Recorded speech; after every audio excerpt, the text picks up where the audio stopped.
I mean, did you go overseas with him? Many, many, many times. Can you talk about the audiences or the way he was viewed in the world internationally, Europe or where you went, Japan, and then contrast to his receptions in the United States? Well, no, he was above those kind of comparisons. I mean, he was Right. he was already as if you leave out him being a trillionaire or something. I mean, he was already a superstar by the time I got in the organization anywhere. So he was accepted on that level. He was already accepted. He was beyond a certain kind of investigation or criticism. He was already acknowledged as the great Stan Getz wherever we went. And as far as I was concerned, for the lessons that he gave me, it was rightfully so. Right. What other? You used the word plural. What other lessons did he give Billy Hart? Well, I mean, I could, it's already been documented, but I don't want to give any, really specific things. But he wanted, I would put it this way, he wanted a more intense feeling of the groove, I guess, as if you could say it, but with a more acoustic feeling, without having to hit the drums so hard. Yeah. I'm sorry. I think I think you're one of the masters of that, man. But how do you do that? I mean, how do you? Well, he gave me some examples. I forget the name of the drummer. I think his name was Tiny Khan. Right. That was a drummer. I never met the guy. I never saw him, but I heard about him. And Stan used to relate to him a lot. There was a club in Boston called Storyville, and Tiny Khan was the drummer there. And he described Tiny's playing to me in that way, that he could have a very intense, dramatic way of playing the drums without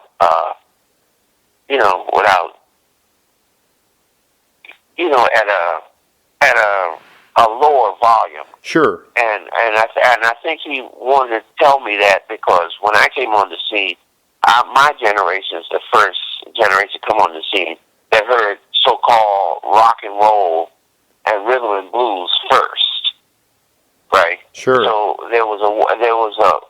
I was used to projecting the drums based on the electric bass or something like that, where you projected the drums,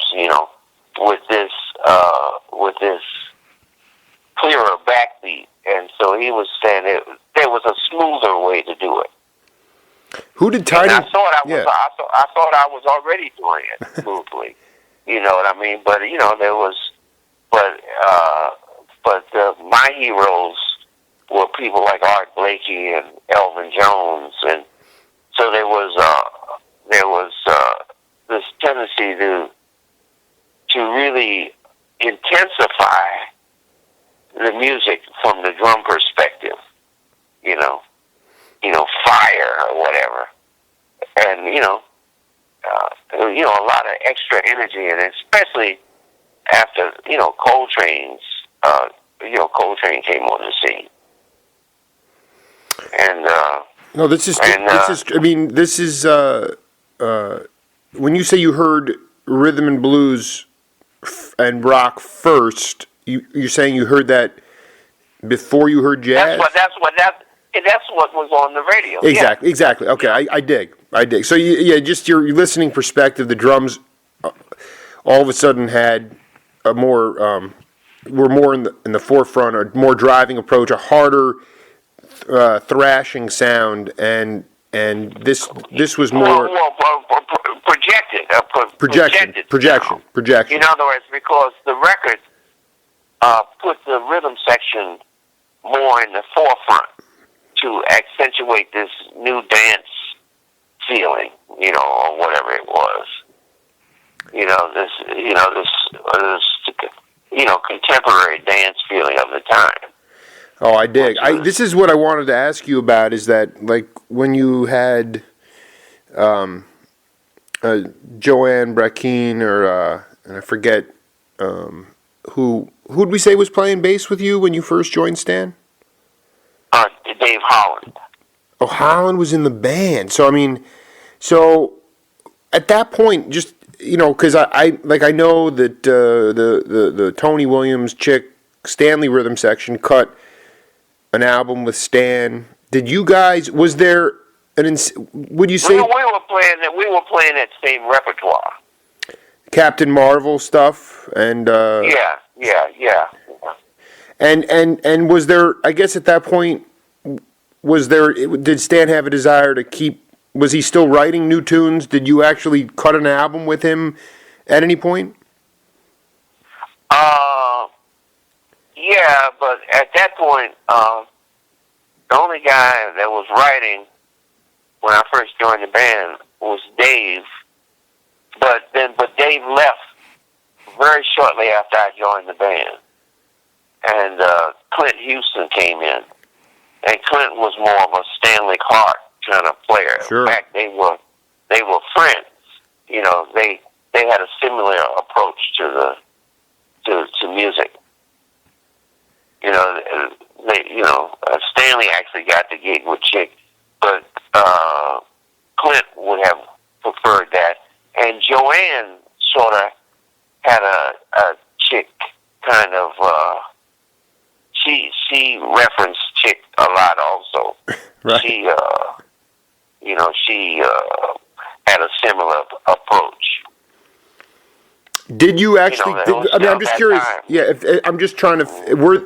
Are there any recordings of any working group with Billy Hart on drums with Stan Getz? Oh well, there's a few.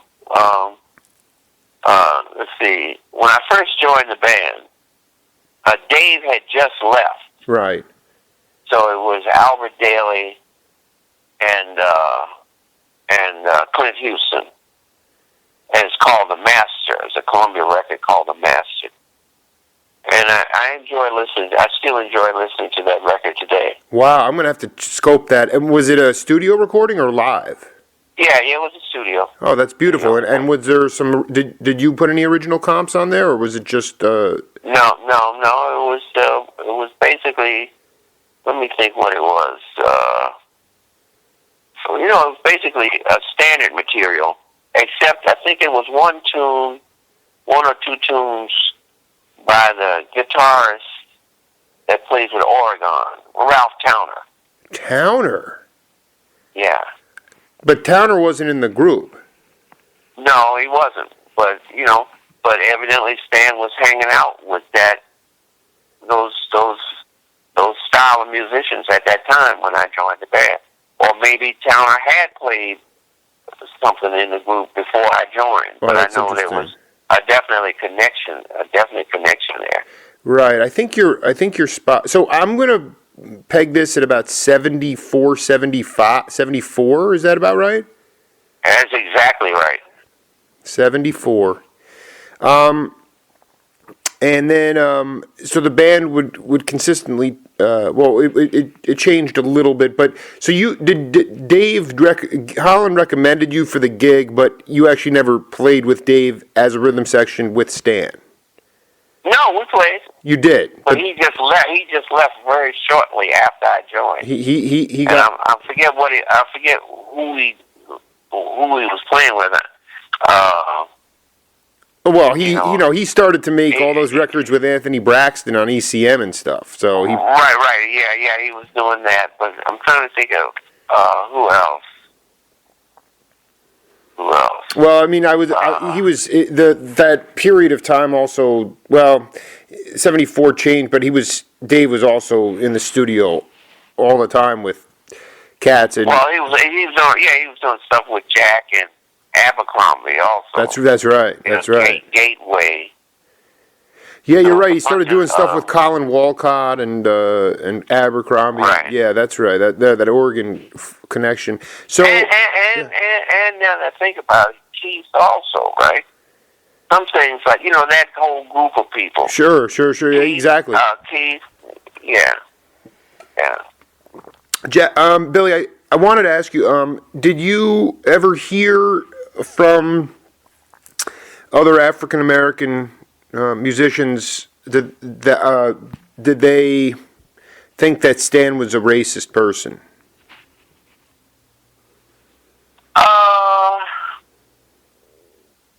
I only bring it up because when I was interviewing Alan Schwartzberg, no, it wasn't Schwartzberg. It was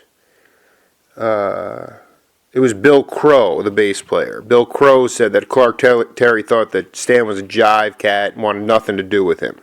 He thought he was racist. Really? Yeah. Well, I never got it as intense as that. I just thought he came from an era, a time when he wasn't a revolutionary. He just accepted it as the way it was, but he couldn't be but so racist because he always had Afro Americans in his band. I mean, by the time I started listening to Stan Getz, I think Roy Haynes had been in the band almost 7 years.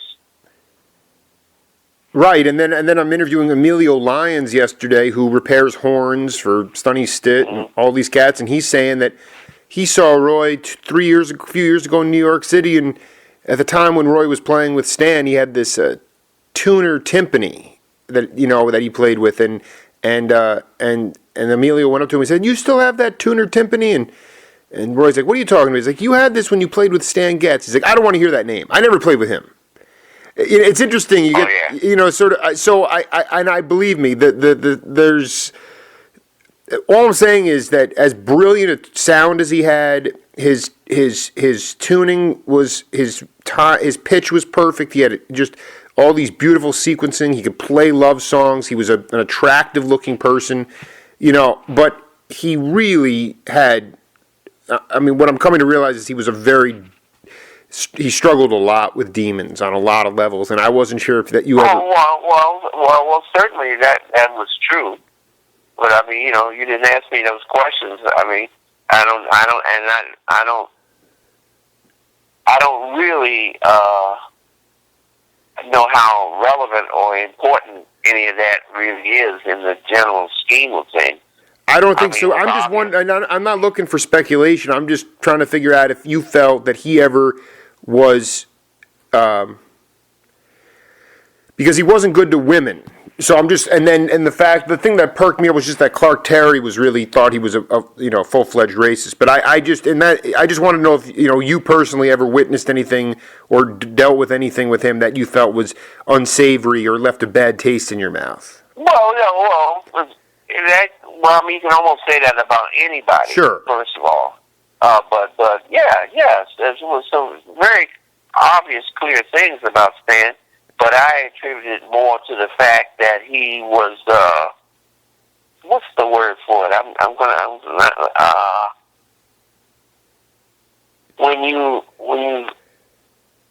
you feel less than everybody else, insecure. Insecurity, absolutely.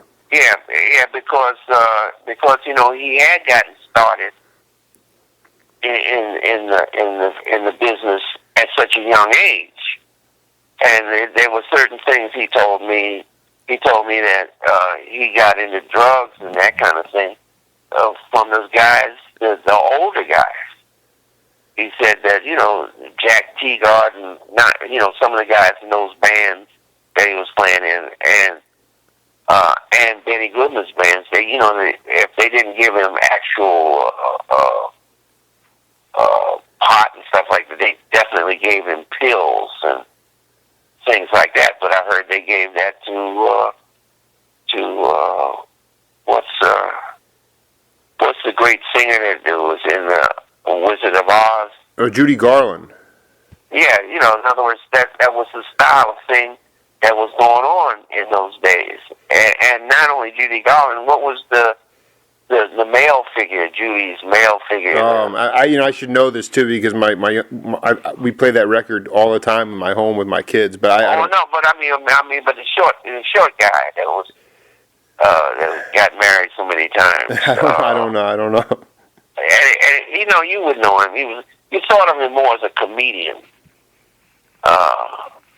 Anyway, but he and Judy were in a lot of movies together.